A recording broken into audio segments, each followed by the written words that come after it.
কখনো আপনি গভীর ঘুমের মধ্যে এমন ফিল করেছেন যে হঠাৎ করে আপনার মনে হচ্ছে আপনি কোনো উঁচু জায়গা থেকে নিচু জায়গায় খুব তাড়াতাড়ি পড়ে যাচ্ছেন, অথবা গভীর ঘুমের মধ্যে আপনাকে কেউ ধাক্কা দিয়ে ফেলে দিচ্ছে, কিংবা মাঝরাতে ঘুমের মধ্যে আপনার মনে হলো আপনি পা পিছলে কোথাও যেন পড়ে যাচ্ছেন। এই সমস্ত কিছু যদি আপনার সাথে ঘটে থাকে, ঘাবড়ানোর কিছু নেই। আপনি একটি অদ্ভুত ফেনোমেনা ফেস করছেন যার নাম দ্য হিপনিক জার্ক।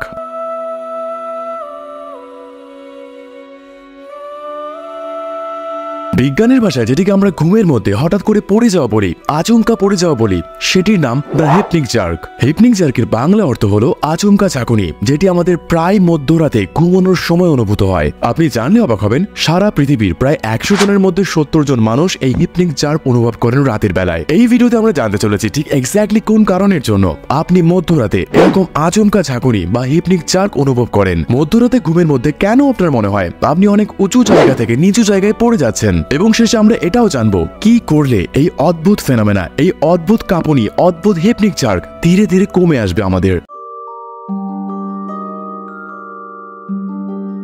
বিজ্ঞানের ভাষায় এই থিওরিটিকে সবচেয়ে বেশি প্রাধান্য দেওয়া হয়। এই থিওরিটি পরিষ্কারভাবে আমাদের জানায় যে আমাদের ব্রেইন প্রধানত দুটি অংশে বিভক্ত। একটি ভাগ যখন আপনি সম্পূর্ণ জেগে থাকেন তখন তা নিয়ন্ত্রণ করে, এটিকে বলা হয় রেটিকুলার অ্যাক্টিভেটিং সিস্টেম। এটি আমাদের মস্তিষ্কে সেরিব্রাল কর্টেক্সের একদম নিচে অবস্থান করে। এটি যখন সঠিকভাবে কাজ করে তখন আপনি সম্পূর্ণ নিজে অ্যালার্ট ফিল করেন, আপনার কনসিয়াসনেস একদম চরম মুহূর্তে থাকে। অপর একটি ভাগের নাম হলো ভেন্ট্রোল্যাটেরাল প্রি অপটিক নিউক্লিয়াস। এই অংশটি আমাদের মস্তিষ্কের অপটিক নার্ভের একদম কাছে অবস্থিত। এই ভিএলপিওর মূল কাজ হলো আপনার পুরো স্লিপ সাইকেলকে ম্যানেজ করা বা ইনফ্লুয়েন্স করা। এইবার প্রত্যেক রাতে যখন সারাদিন অক্লান্ত পরিশ্রমের পর আপনি ঘুমোতে যান, একটু শান্তির ঘুম দিতে যান, তখন এই দুই অংশের মধ্যে এক প্রকার লড়াই লেগে যায়। ভিএলপিও যেটি আপনাকে ঘুম পাড়ানোর জন্য প্রস্তুত, সেটি চেষ্টা করে আপনার ব্রেইনের অ্যাক্টিভ অংশ অর্থাৎ রেটিকুলার অ্যাক্টিভেটিং সিস্টেমকে টেক ওভার করার, তার জায়গা দখল করার। ফলে ঠিক এই সময় আপনার ব্রেইনে সঠিকভাবে সিগন্যাল পৌঁছতে পারে না যে কোন সময় ঘুমোতে হবে এবং কোন সময় জাগতে হবে। বেসিক্যালি ব্যাপারটা, আপনি যখন ঘুমোতে যাচ্ছেন তখন আপনার ভিএলপিও যখন সম্পূর্ণ রেডি আপনাকে ঘুম বাড়ানোর জন্য, সেটি যখন 100% অ্যাক্টিভেট হতে চায়, তখন আপনার ব্রেইনের রেটিকুলার অ্যাক্টিভেটিং সিস্টেম অর্থাৎ যে সজাগ পার্ট রয়েছে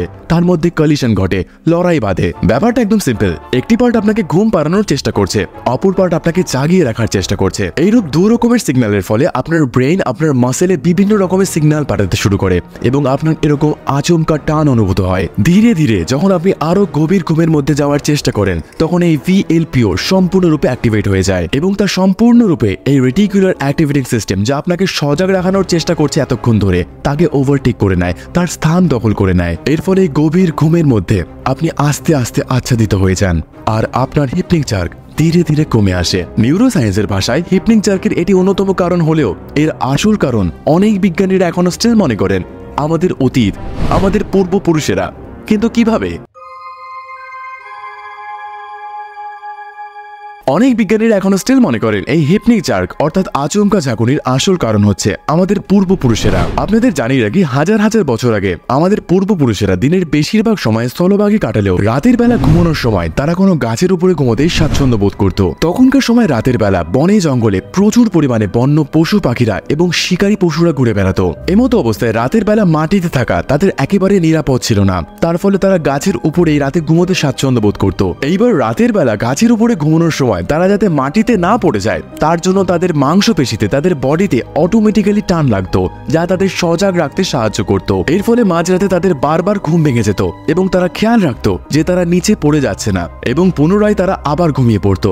অনেক সায়েন্টিস্টদের ভাষায় আমরা আদিম মানুষ থেকে মডার্ন মানুষ হয়ে গেল, সেই অভ্যাস সেই সময় থেকে আমাদের মধ্যে আজও সুপ্ত অবস্থায় রয়েছে এবং যার ফলে আমাদের এখনো মধ্যরাতে ওই রকম মাংসপেশিতে টান লাগে, যার ফলে আমাদের ঘুম ভেঙে যায় আর আমরা মনে করি কোনো উঁচু জায়গা থেকে নিচু জায়গায় হঠাৎ করে পড়ে যাচ্ছি আমরা। গভীর তন্দ্রাচ্ছন্ন অবস্থায় এইরকম সেন্সেশন ফিল হলেও জেগে থাকা অবস্থায় কিন্তু শুনতে প্রচন্ড অদ্ভুত লাগে বিষয়টা। কিন্তু আর যাই বলুন, প্রত্যেক দিন রাতে যদি এরকম ভাবে আপনার অদ্ভুত সেন্সেশন ফিল হয়, আপনার মনে হয় আপনি উঁচু জায়গা থেকে নিচু জায়গায় পড়ে যাচ্ছেন, তাহলে আর কিছু না, কোয়ালিটি স্লিপ টাইম কিন্তু ভালোভাবে বিঘ্নিত হয়। বিজ্ঞানীরা এও বলেন যে যারা অতিরিক্ত পরিমাণে টেনশন করেন, যারা অতিরিক্ত পরিমাণে ক্যাফাইন ইনটেক করেন, কফি বেশি পরিমাণে খান এবং রাতে ঘুমোতে যাওয়ার আগে যারা হেভি ওয়ার্কআউট করে, তাদের এই রকম হিপনিক জার্ক আচমকা ঝাঁকুনি অনেক বেশি বেশি পরিমাণে দেখা যায়। তাই আপনি যদি এরকম অদ্ভুত ঝাঁকুনি থেকে বিরত হতে চান, মুক্তি পেতে চান, তবে ক্যাফিনেটেড ড্রিঙ্ক পান করা আপনার অনেক কমিয়ে ফেলতে হবে। রাতে ঘুমানোর আগে ব্রেনের ওপর অতিরিক্ত প্রেসার দেওয়া যাবে না এবং প্রতিনিয়ত প্রত্যেক মুহূর্তে চাপ একদমই নেওয়া যাবে না। চাপই কিন্তু আপনার শত্রু। এই সমস্ত কিছু মেনটেন করলে ধীরে ধীরে গভীর ঘুমের মধ্যে এই অদ্ভুত ঝাঁকুনির পরিমাণ অনেক কমে আসবে আপনার। কোন থিওরিটিকে আপনার সবচেয়ে বেশি পছন্দ হলো? আচ্ছা, আপনারও কি এরকম প্রত্যেক রাতে এরকম হিপনিক জার্ক ফিল হয়? আপনারও কি মনে হয় আচমকা হঠাৎ করে কোনো উঁচু জায়গা থেকে নিচু জায়গায় পড়ে যাচ্ছে এবং তারপরে দুম করে ঘুমটা ভেঙে যায় আর ঘুম আসতেই চায় না? ওয়েল, আপনার সাথে এরকম কিছু ঘটে থাকলে কমেন্টে প্লিজ শেয়ার করুন। এই সমস্ত কিছু প্রত্যেক মানুষের জানা দরকার। প্রত্যেকটা কমেন্ট পড়বো আমি। তো এই ছিল হিপনিক জার্ক আমাদের বডিতে কেন হয়, কেন আমরা এরকম অদ্ভুত সেন্সেশন মধ্যরাতে ঘুমের মধ্যে ফিল করি, তার সপক্ষে কিছু থিওরিজ। এইরকম আরো ইন্টারেস্টিং ভিডিও দেখার জন্য আমাদের ফেসবুক পেজ এবং ইউটিউব চ্যানেল রুদ্রাক্সকে ফলো অ্যান্ড সাবস্ক্রাইব করতেই পারেন। অনেক অনেক ধন্যবাদ এত পর্যন্ত দেখার জন্য। আজকের ভিডিও এইটুকুই। পরবর্তী ভিডিও পর্যন্ত আজকে নিচ্ছি অনুমতি।